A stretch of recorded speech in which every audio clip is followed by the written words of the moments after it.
Hello everyone. तो कहते हैं कि अगर आप अपनी गलतियों से एक सबक सीख लेते हैं, तो ये गलतियां नहीं रह जाती, बल्कि आपके लिए एक सीढ़ियों की तरह बन जाती है जो आपको लाइफ में आगे ले जाती है। हेलो एवरीवन, मैं हूँ सुप्रिया पोद्दार और इस चैनल पर आप पर्सनालिटी डेवलपमेंट, सेल्फ डेवलपमेंट और मोटिवेशनल वीडियोस देख पाओगे। तो अगर नए हो तो चैनल को लाइक, सब्सक्राइब कर लो, बेल आइकन को प्रेस कर दो ताकि आपको नोटिफिकेशन मिल पाए। तो आज के इस वीडियो में गाइस हम बहुत ही इंपॉर्टेंट टॉपिक पे बात करने वाले हैं, जो कि है कोडिपेंडेंसी। तो डिपेंडेंसी तो हम सभी को पता है, जब हम अपने किसी नीड्स और वांट्स के लिए या फिर किसी काम के लिए दूसरे इंसान पे डिपेंडेंट होते हैं, उस पर निर्भर होते हैं। तो कोडिपेंडेंसी क्या है? कोडिपेंडेंसी और डिपेंडेंसी ऑल्दो ऐसा लगता है कि एक दूसरे को ओवरलैप करते हैं, but there is a slight difference. Codependency happens when we neglect our wants to take care of our loved one wants. तो जब हम अपने लव्ड वन के नीड्स और वांट्स को पूरा करने के लिए अपने नीड्स को नेग्लेक्ट कर देते हैं, उसे कोडिपेंडेंसी कहते हैं। तो ये एक अच्छी चीज़ नहीं है, क्योंकि ये आपके लिए भी अच्छा नहीं है और जो इंसान आप पे डिपेंडेंट है उसके ग्रोथ के लिए भी अच्छा नहीं है। इसे रिलेशनशिप एडिक्शन भी कहते हैं, क्योंकि हम अपने उस रिलेशनशिप के लिए इतना ज़्यादा कंसर्न होते हैं कि हम अपने आप को अनदेखा कर देते हैं और हमें लगता है कि सबको खुश करना, या जिस पर्टिकुलर इंसान के साथ हमारा रिलेशनशिप है, जो हम पे को डिपेंडेंट है, उसकी लाइफ की रिस्पॉन्सिबिलिटी भी पूरी मेरी रिस्पॉन्सिबिलिटी है, जो कि गलत है। तो व्हाट आई फील गाइज कि डिपेंडेंसी का होना हमारे लाइफ में क्वाइट नॉर्मल है। हम सभी कहीं ना कहीं किसी ना किसी पे डिपेंडेंट होते हैं और कुछ रिश्तों पे हम ज़्यादा डिपेंडेंट होते हैं। एक दूसरे की हेल्प करते हुए हम लाइफ में आगे बढ़ते हैं। ये आप फैमिली मेम्बर्स में देख सकते हो, अपने सिबलिंग्स के बीच में देख सकते हो, पेरेंट्स का बच्चों के साथ रिलेशनशिप जब होता है, पेरेंट्स बच्चों पे डिपेंडेंट होते हैं, बच्चे पेरेंट्स पे डिपेंडेंट होते हैं, क्लोज फ्रेंड्स के साथ डिपेंडेंसी, ये सारी चीज़ें नॉर्मल है। लेकिन जब ये डिपेंडेंसी काफ़ी ज़्यादा बढ़ जाए और आपको लगे कि आपकी वजह से दूसरे इंसान की लाइफ सैक्रिफाइस हो रही है, तो इस पे काम करना चाहिए। तो इस कोडिपेंडेंसी को ब्रेक करने के लिए दो लोगों को अपने ऊपर काम करने की ज़रूरत है। पहला, जो इंसान डिपेंडेंट है, और दूसरा, जिस इंसान ने रिस्पॉन्सिबिलिटी ली है किसी अपने लव्ड वन की, कि उसकी प्रॉब्लम को उसे सॉल्व करना है। पहला हम बात करते हैं उस इंसान की जो डिपेंडेंट है। तो हमें कुछ समझने की ज़रूरत है। जैसा कि मैंने अभी कहा कि सबसे पहले आपको आइडेंटिफाई करने की ज़रूरत है कि ये डिपेंडेंसी है या कोडिपेंडेंसी है। अगर कुछ हद तक आपको ज़रूरत है अपने सजेशन की या किसी भी तरह की ज़रूरत की, और उसकी वजह से सामने वाले इंसान की लाइफ में कोई उतना ज़्यादा फ़र्क नहीं पड़ रहा है, उसकी लाइफ, उसकी पर्सनल प्रोफेशनल लाइफ हैम्पर नहीं हो रही है, वो अपनी लाइफ को नेग्लेक्ट नहीं कर रहा है, तो इससे कोई प्रॉब्लम नहीं है। Because we all need that kind of relationship, और वो हम उन्हीं लोगों के लिए करते हैं जिनसे हम फुल्ली अटैच्ड होते हैं। लेकिन अगर आप को डिपेंडेंट हो, मीन्स आपकी वजह से वो इंसान अपनी लाइफ को नेग्लेक्ट कर रहा है, तो आपको ये स्टॉप करने की ज़रूरत है। इसके लिए सबसे पहले आपको, जैसा मैंने बोला, आइडेंटिफाई करना है। सेकंड है ऑब्जर्व योर पैटर्न।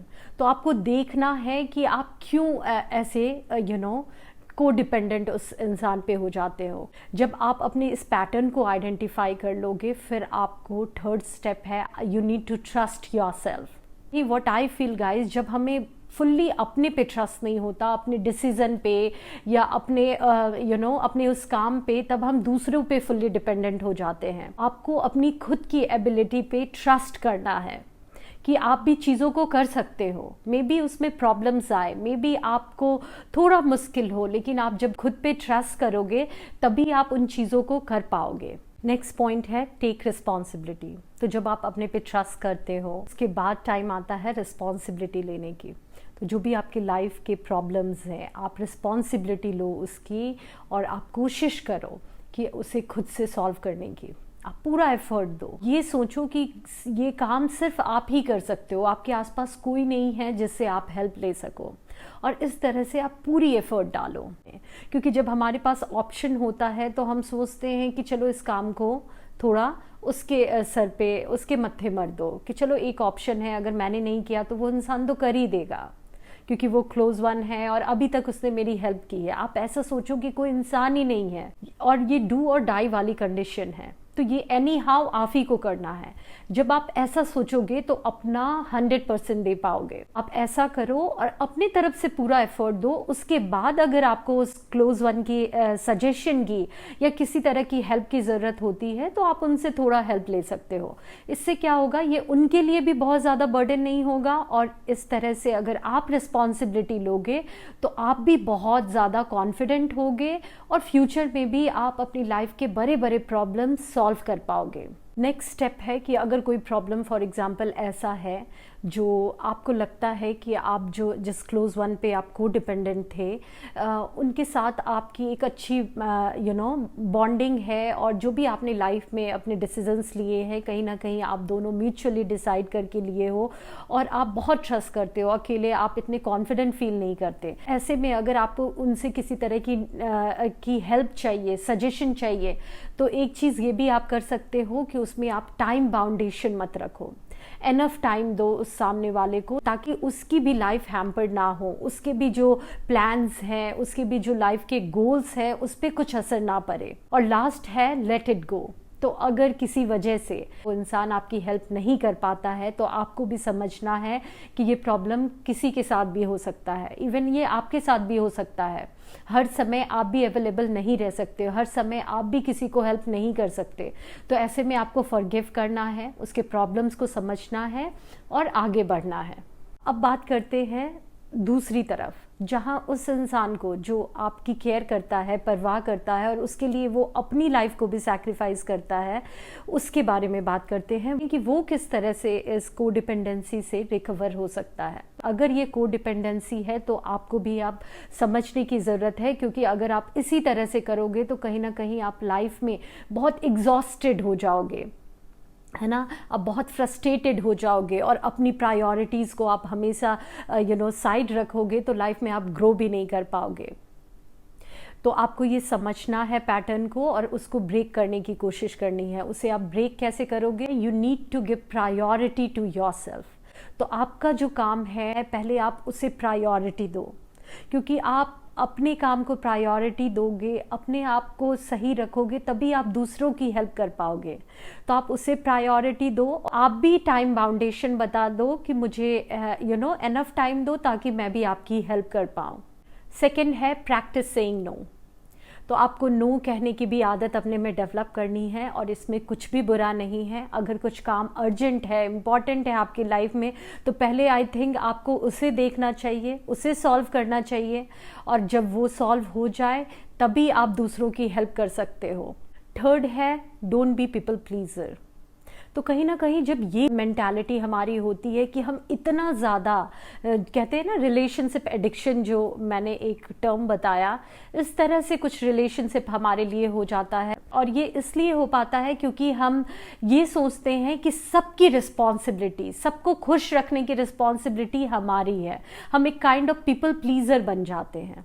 तो हमें पीपल प्लीजर नहीं बनना, हमें ये जानना है, समझना है, अपने माइंड पे वर्क करना है कि आप सबकी खुशियों के लिए रिस्पॉन्सिबल नहीं हो। वो इंसान खुद भी रिस्पॉन्सिबल है। आप हेल्प कर सकते हो जब आप अवेलेबल हो, लेकिन सामने वाला इंसान खुश रहेगा या नहीं रहेगा, या उसके लाइफ के प्रॉब्लम्स खत्म होगी या नहीं होगी, इसकी फुल्ली रिस्पॉन्सिबिलिटी आपकी नहीं है। फोर्थ है डोंट जज एंड क्रिटिसाइज योरसेल्फ। तो अभी तक अगर आपकी ऐसी आदत है कि आप इतने हद तक अपने आप को दूसरों के प्रॉब्लम्स को सॉल्व करने में इन्वॉल्व कर देते हो, तो क्या होता है कि जब आप धीरे धीरे इसको डिपेंडेंसी को हटाते हो तो आपको एक गिल्ट सा फील होता है और कहीं ना कहीं आप खुद को क्रिटिसाइज करते हो अंदर ही अंदर कि आप शायद कुछ गलत कर रहे हो।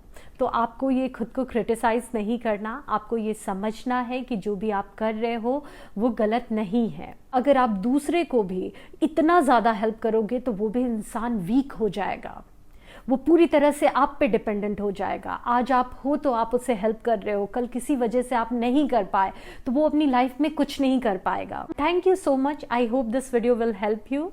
If you really like this video, please like and subscribe to my channel. Bye bye and take care.